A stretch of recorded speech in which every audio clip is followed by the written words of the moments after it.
खुशियों की सौगात लाती है,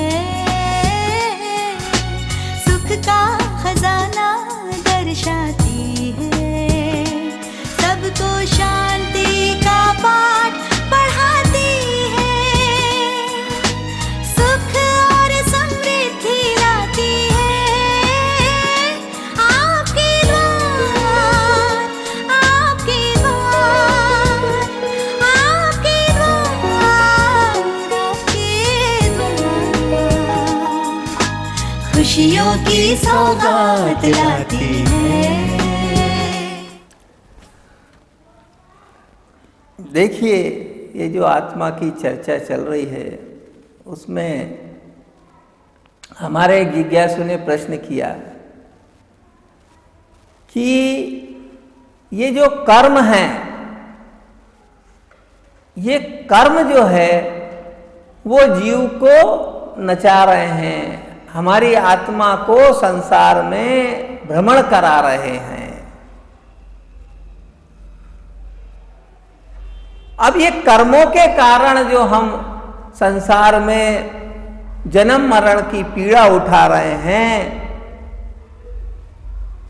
तो फिर हम उन्हें, जब वो ही हमें घुमा रहे हैं, तो हम उन्हें कैसे नष्ट कर सकते हैं? अनादि से लेकर अभी तक जब हम उन्हें नष्ट नहीं कर पाए हैं, तो अब हम कैसे नष्ट कर पाएंगे? वो तो कर्म तो बलवान है, हमने तो सुना है कि कर्म तो बलवान होता है, और कर्मों की पीड़ा यहां तक हमारी मान्यता है और हमने पढ़ा भी है कि कर्म तो कई महापुरुषों को भी भ्रमण कराता है, उसे कर्म के कारण पीड़ा उठानी ही पड़ती है। तो ये कर्म के कारण जो जीव बंधा हुआ है, ऐसी जो मान्यता है, तो आइए आज हम मुक्तियां क्रमांक 13 पर चर्चा करते हैं कि वास्तव में ये जीव बंधा हुआ क्यों है। क्या कर्म इसको नाच नचा रहे हैं, या स्वयं की भूल से ये बंध रहा है? एक उदाहरण है कि जो ग्वाले रहते हैं वो गाय का दूध निकालते हैं। जब गाय गाभिन होती है तो कुछ समय के लिए उसका दूध नहीं मिलता है। पुनः जब गाय बछड़े को जन्म देती है तो फिर बछड़े को देखकर ममत्व के कारण गाय के थनों से दूध निकलना शुरू हो जाता है। इसलिए उस बछड़े को गाय के पास पहले छोड़ देते हैं ताकि थनों में दूध उतरे और फिर दूध निकाल लेवें। कभी देव योग से ऐसा होता है कि किसी बीमारी के कारण गाय का बछड़ा मर जाता है। देखो ग्वाले कितने चालाक हैं। गाय की ममता का शोषण करने के लिए उस बछड़े की खाल को निकालकर उसमें भूसा भर देते हैं और गाय जो है उस भूसे से भरी हुई अपने बछड़े की खाल को देखकर ममत्व के कारण बंधी रहती है, उसके थनों से दूध निकलता रहता है। ओह, बछड़ा मरा हुआ है फिर भी वो गाय ममत्व से बंधी हुई है। ऐसे ही ये तो उदाहरण है। अब विचार कीजिए, ऐसे ही इस संसार में जो जीव हैं, जो मनुष्य हैं, वो क्यों बंधे हुए हैं? इस संसार में जो कुछ भी दिखता है वो तो पुद्गल है, वो चेतन नहीं है। चेतन माने भगवान आत्मा तो दिखता ही नहीं है। फिर भी इस मरे हुए पुद्गल के कारण ये जीव अपने परिवार से, अपने दोस्तों से, अपने भाई बहनों से प्रीति करता है। जो दिख रहा है वो जीव नहीं है।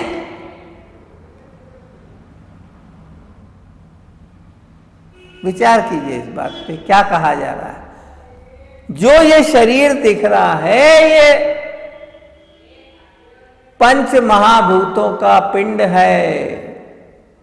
खून, मांस, मज्जा, हड्डी, मलमूत्र आदि का ढेर है। आपको इससे कहीं भी प्रीति नहीं है। जो इसके अंदर विराजमान है उस भगवान के कारण आप बंधे हुए हो, लेकिन वो तो दिख ही नहीं रहा। तो आप इस शरीर को वो रहने वाला मानकर इससे बंधे हुए हो। तो जो दिखता है गाय को, गाय बंधी हुई क्यों रहती है? कि उसको अपने बछड़े की खाल दिखती है। ऐसे ही आपको जो दिख रहा है इस संसार में, उससे मोह के कारण आप इस संसार से बंधे हुए हो। ये संसार में जो कर्म है वो आपको बांध सके ऐसा नहीं है। आप अपनी गलत मान्यता के कारण, आप अपनी भूल के कारण इस संसार में बंधे हुए हो। कोई आपको बांध सके ऐसी किसी की ताकत ही नहीं है। यह मोह है। मोह नामक प्रबल शत्रु है जो आपको इस संसार में बांध रहा है।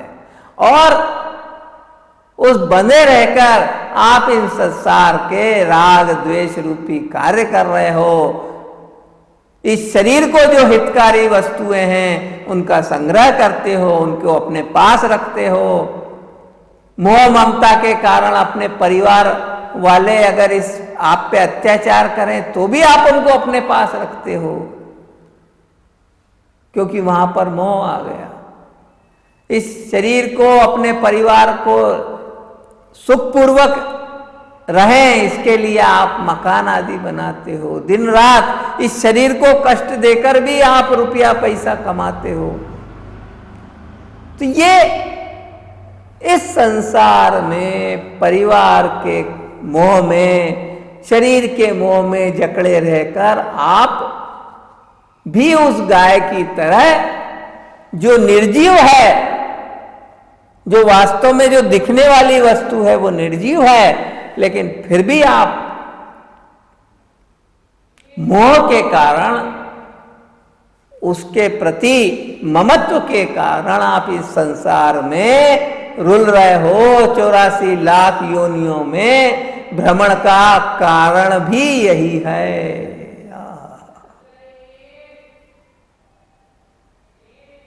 हमारे एक बड़े मुनिवर ने लिखा है,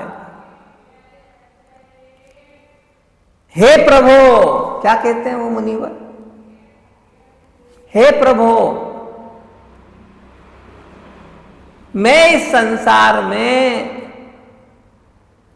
जो चेतन हैं, दूसरे चेतन हैं, उनसे राग करना चाहता हूं, उनसे ममत्व करना चाहता हूं, उनको उनके प्रति प्रीति रखना चाहता हूं। लेकिन इस संसार में जो कुछ दिख रहा है वो तो पंच महाभूत है, जड़ है, अचेतन है। और अचेतन से मैं प्रीति कैसे रखूं? मैं प्रीति करूंगा, मैं मोह करूंगा, मैं राग करूंगा तो मेरे समान जो चेतन है उससे करूंगा। जो दिखने वाली वस्तु है वो तो अचेतन है, तो अचेतन से मैं प्रीति कर ही नहीं सकता हूं। ऐसा देखकर मैं पुनः अपने आत्म समाधि में लीन होता हूं।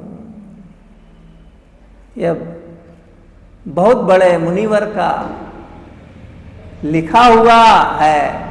देखिए कैसी भावना है उनकी। ये सच्ची दृष्टि है, ये आत्मा की दृष्टि है, ये आपके भले की दृष्टि है, ये आपको अनंत सुख उपजाए ऐसी दृष्टि है।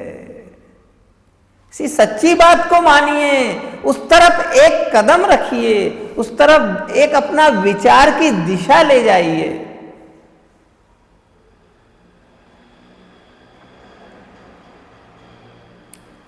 ये भक्त से भगवान की ओर जो सीरीज है वो आप उसको हल्के से मत लीजिए। ये तो अभी शुरुआत है। ये क्रमशः आपको पहले आत्मा की महिमा बताई जा रही है, सरल शब्दों में उदाहरण के द्वारा, संसार के लौकिक उदाहरण से, तर्कों से, कि आप जो हो उसका महात्म्य बताया जा रहा है। फिर क्रमशः आपको उसकी प्राप्ति कैसे करना है वो बताया जाएगा, और सदाकाल आप कैसे उसमें लीन रहें ये अपनी चर्चा होगी भाई। इसमें जिस तरह अपन ने उदाहरण से आत्मा की सिद्धि की है, ऐसे ही सरल शब्दों में आपको उदाहरण के द्वारा आप कैसे अपने भगवत स्वरूप में लीन रह सकते हैं उसको पाकर यह बताया जाएगा, और फिर कैसे अनंत सुख का उपभोग किया जा सकता है यह बताया जाएगा। कहीं भी ऐसा कोई शब्द नहीं आएगा, कहीं भी ऐसी कोई चर्चा नहीं आए जो क्लिष्ट हो, जो आपको समझ में नहीं आए। ऐसी कोई बात संभव ही नहीं है। क्यों? क्योंकि आत्मा तो प्रत्येक जीव को, प्रत्येक प्राणी को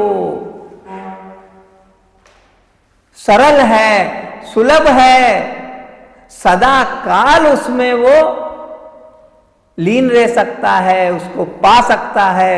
उसमें ऐसा भी नहीं है कि भाई सतयुग में ही पाएगा।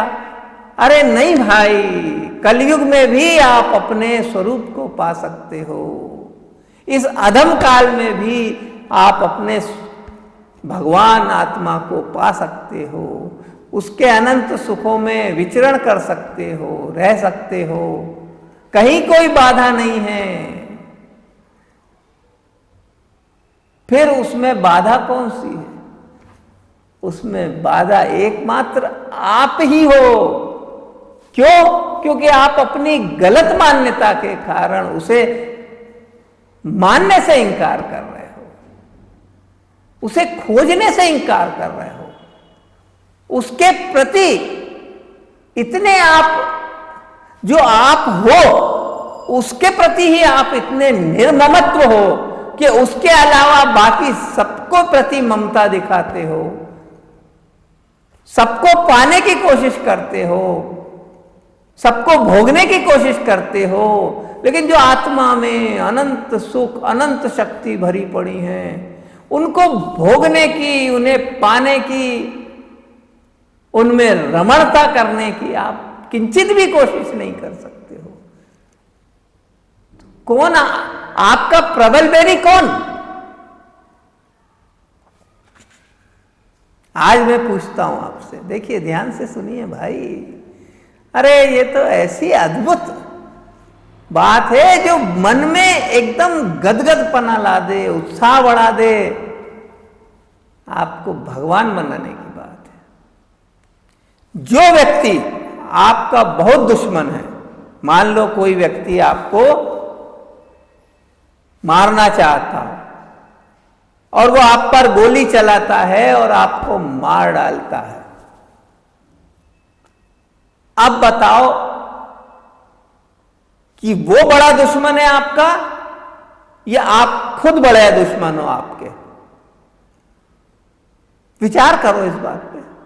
कोई व्यक्ति आपको पिस्तौल की गोली से मार डालता है या छुरे से आपको घाव करके मार डालता है, वो आपका बड़ा दुश्मन हुआ कि आप दिन रात अपने शरीर की और शरीर के रिश्तेदारों की सेवा शुश्रूषा में लगे रहते हो, इसका पालन पोषण में रखते हो, लगे रहते हो, इसकी रक्षा में लगे रहते हो।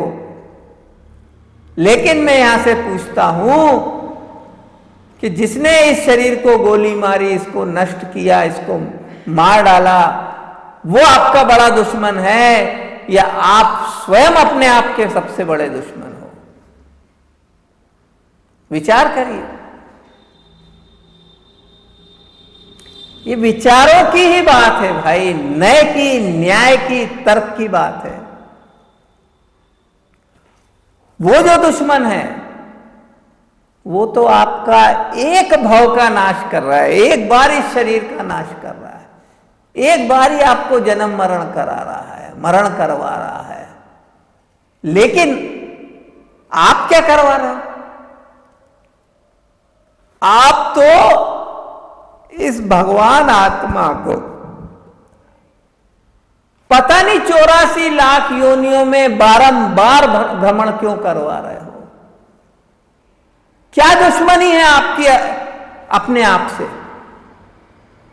बताओ। उसकी तो दुश्मनी लगती है कि उसने आप पे गोली चलाई तो कहीं ना कहीं आपने उसका अहित किया होगा या उसको चोट पहुंचाई होगी। लेकिन इस भगवान आत्मा का ने आपका क्या अहित किया है जो बारंबार आप इसे 84 लाख योनियों में भ्रमण करा रहे हो, घुमा रहे हो, अत्यंत अत्यंत दुख दिलवा रहे हो, जिसको 3 लोक के सुख भोगना थे। वो आपकी नादानी के कारण, आपकी दुश्मनी के कारण, आपकी भूल के कारण दुख पा रहा है बेचारा। 3 लोक का नाथ होके भीख मांग रहा है, एक एक पैसे की भीख मांग रहा है, रुपया पैसा कमाने की चेष्टा कर रहा है, हैं? जो 3 लोक का नाथ है। ओहो हो,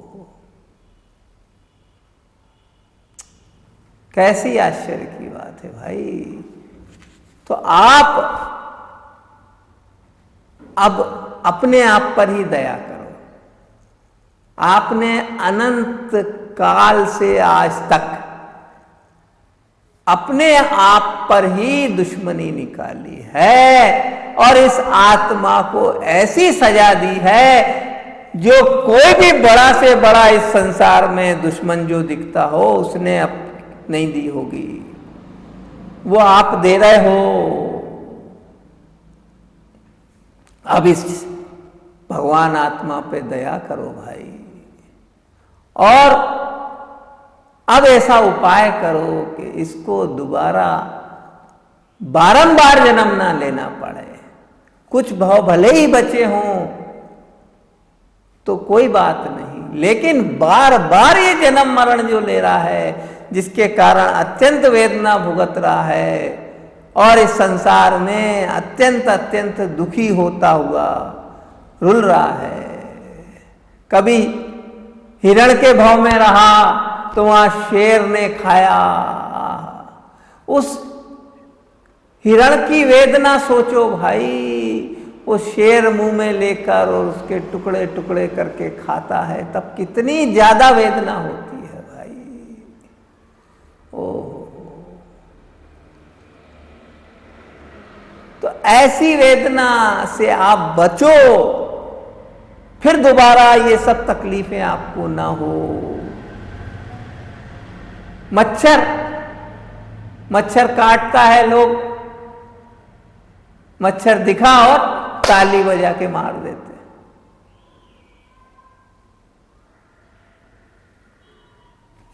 वो मच्छर की योनि में भी तो आप गए होगे भाई, और अगर आप आज उसको मार रहे हो तो पता नहीं कितने भाव आपके मच्छर में चले जाएंगे, और वहां लोग ताली बजा बजा कर आपको भी, आपका भी नाश करेंगे भाई। लेकिन वो तो कर्म के कारण आपका नाश कर रहे हैं, और आप वर्तमान में, वो तो कम बड़े दुश्मन हैं, लेकिन आप तो वर्तमान में अपने भगवान आत्मा का बारंबार नाश कर रहे हो। ऐसे 3 लोक के नाथ को आप बारंबार अधम योनियों में घुमा रहे हो। तो भाई कौन आपका बड़ा दुश्मन हुआ? एक भव का नाश कहते भी हैं, शास्त्रों में आता है कि नाग तो एक बार डसता है, एक बार ही जन्म मरण कराता है, लेकिन आपका ये मोह है, आपका ये कुज्ञान है, वो आपको अनंत बार जन्म मरण की पीड़ा देता है। और उस कुज्ञान को करने वाले भी आप हो। अगर आप सच्ची दृष्टि समझो, सच्चा ज्ञान प्राप्त करो, तो फिर आपको ये बार बार के जन्म मरण ही नहीं लेना पड़ेंगे भाई। हरेक को समझ में आए, ये ऐसी बात है भाई। आप भी इस बात को समझो, और हमें इस आत्मधर्म की ज्योति विश्व में हर कोने में फैलानी है। प्रत्येक मनुष्य का कल्याण हो, और मनुष्यों का कल्याण हो, फिर हम कोशिश करेंगे प्रत्येक जीव का कल्याण हो। कोशिश हमें करना है, प्रत्येक को ये अलग जगाना है कि वो भगवान आत्मा है। कहीं कोई किसी में भी दोष नहीं है, किसी में भी कोई हीनता नहीं है, किसी में कोई कमी नहीं है। ये ऐसी बात है भाई। कोई देश काल से, कि आज कोई विदेश में रह रहा है, अमेरिका में रह रहा है, आत्मा को नहीं जानता है, तो उसमें आत्मा नहीं है, ऐसा नहीं है। उसमें भी आत्मा है। कोई भी किसी भी जात का हो, किसी भी मान्यता वाला भी हो, कोई भी देश में जन्म लिया हो, सब में भगवान आत्मा है भाई। अगर आप किसी को इसलिए मारते हो कि भाई वो दूसरी मान्यता वाला है, तो भाई आप ये मानो कि ये प्रकृति का न्याय है कि अगर आपने ऐसा किया तो अगले आपके पता नहीं कितने भाव में आपका भी वही हाल होगा। सच्ची दृष्टि, और आप जितने जीवों का ऊपर उपकार करोगे उतने ही आपका भी भला होगा। कौन सा मार्ग आपको पकड़ना है, कौन से मार्ग पर चलना है, ये विचार करिए। रुपया पैसा धन दौलत कमाइए, परिवार का पालन पोषण कीजिए, उत्साह से कीजिए, उसमें भी मैं बुराई नहीं मानता हूं, लेकिन अपना सच्चा कल्याण करने के लिए मुश्किल से 5 मिनट तो दीजिए। विचार करिए, और समय नहीं मिले दिन भर 24 घंटे में, तो रात को सोते समय चिंता करिए, विचार करिए, और अपने आप को, आप कौन हो, कहां से आए हो, कहां जाओगे, क्या आपने सच्ची कमाई की है कि नहीं अपने आत्मा के लिए। आज दिन भर में ऐसा कोई कार्य किया है जिससे आपका एक भाव, आगे आने वाला एक भाव सुधरे, उसके लिए आपने क्या प्रयत्न किया, उसकी तरफ विचार कीजिए। वही आपकी सच्ची कमाई है। 23 घंटे और 55 मिनट अपने परिवार को देने में कोई आपत्ति नहीं है, अपने व्यापार धंधे को देने में कोई आपत्ति नहीं है, लेकिन रोज एक भाव बचाने के लिए 5 मिनट जरूर अपना दीजिए और अपना कल्याण कीजिए। जल्द ही आप देखेंगे कि आप भी अपने सच्चे स्वरूप को पाकर भक्त से भगवान बन जाए।